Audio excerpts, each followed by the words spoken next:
बहुत समय पहले की बात है। अरब देश के एक छोटे से गांव में अलादीन नाम का एक सीधा साधा और गरीब लड़का रहता था।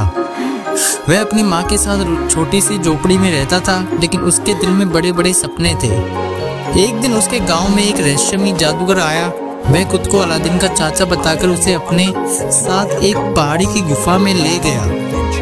गुफा बहुत गहरी और अंधेरी थी, लेकिन जादूगर ने कहा कि वहाँ नीचे एक जादुई चिराग रखा है जो किसी को नहीं दिया जा सकता सिवाय अलादीन के। अलादीन जैसी गुफा में उतरा, उसे ढेर सारे हीरे जवाहरात और सोने के सिक्के दिखे, लेकिन उसने सबसे आखिर में जाकर एक पुराना धूल भरा चिराग उठाया।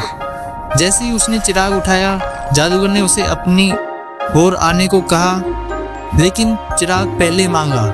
अलादीन को शक हुआ, उसने चिराग नहीं दिया और जादूगर ने उसे गुफा में बंद कर दिया। अलादीन डर गया, लेकिन उसने गुस्से में चिराग को रगड़ा और तभी अचानक एक विशाल जिन प्रकट हुआ। जिन ने गूंजती हुई आवाज में कहा, क्या हुक्म है मेरे आका। अलादीन चौंक गया, पर समझ गया कि ये चिराग साधारण नहीं बल्कि जादुई है। जिन उसकी हर बात मानने लगा। खाना, सोना, महल, अलादीन जो कहता जिन उसे पूरा करता। अलादीन ने जिन की मदद से एक भव्य महल बनाया और राजा की बेटी राजकुमारी यास्मीन से शादी कर ली। वो अब सिर्फ एक गरीब लड़का नहीं बल्कि पूरे राज्य का सबसे शक्तिशाली इंसान बन गया था।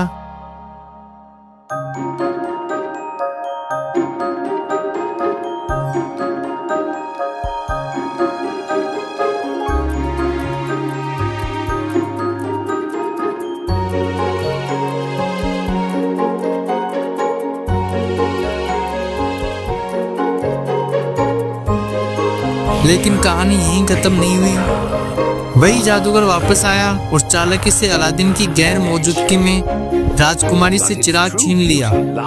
अब जिन जादूगर का गुलाम बन गया और जादूगर ने महल को उड़ाकर दूर रेगिस्तान में ले गया।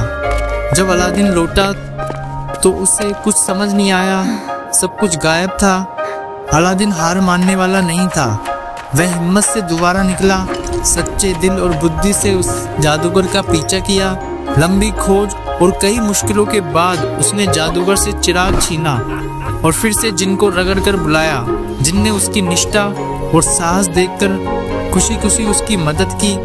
महल वापस आया, यास्मीन सुरक्षित हुई और जादूगर को सजा मिली। अलादीन ने अब चिराग को कहीं छुपा दिया ताकि कोई लालची इंसान उसका गलत इस्तेमाल ना कर सके।